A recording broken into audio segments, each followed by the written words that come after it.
The excavation team on Europa had been drilling through ice for 6 months when they hit something that wasn't supposed to exist.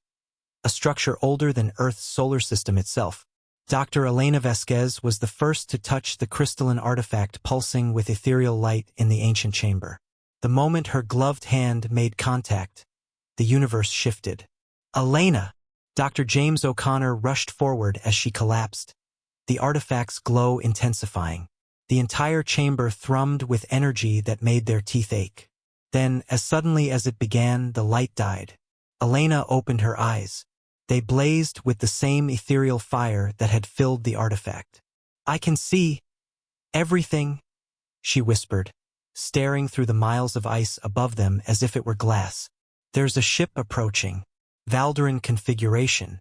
They'll be here in 6 hours. "That's impossible," James said.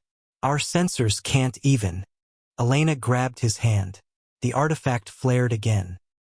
Within minutes, the entire 12-person team had been transformed. Each human discovered they could manipulate reality in ways that violated every known law of physics.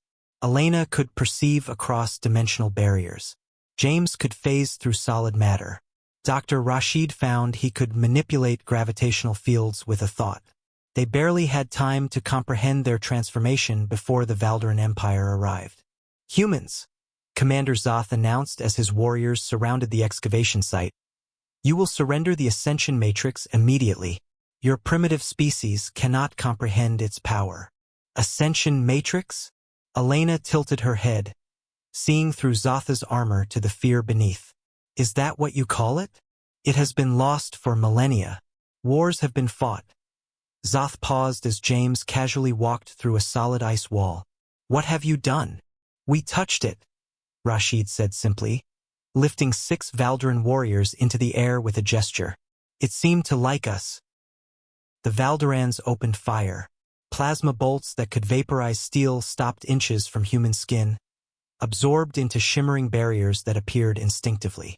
Marine biologist Lisa Rodriguez laughed as she redirected the energy back, her newfound control over electromagnetic forces turning their weapons against them. "Impossible," Zoth snarled.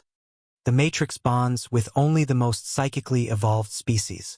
Humans are barely sentient by galactic standards." "About that," Elena said, her voice carrying harmonics that made reality ripple. "We did some research while you were traveling here. Neat thing about perceiving across dimensions, I can access your historical databases." She gestured and holographic records materialized in the air. Ancient texts in languages that predated the Valdaran Empire. "The Ascension Matrix doesn't choose based on psychic evolution or technological advancement," she continued.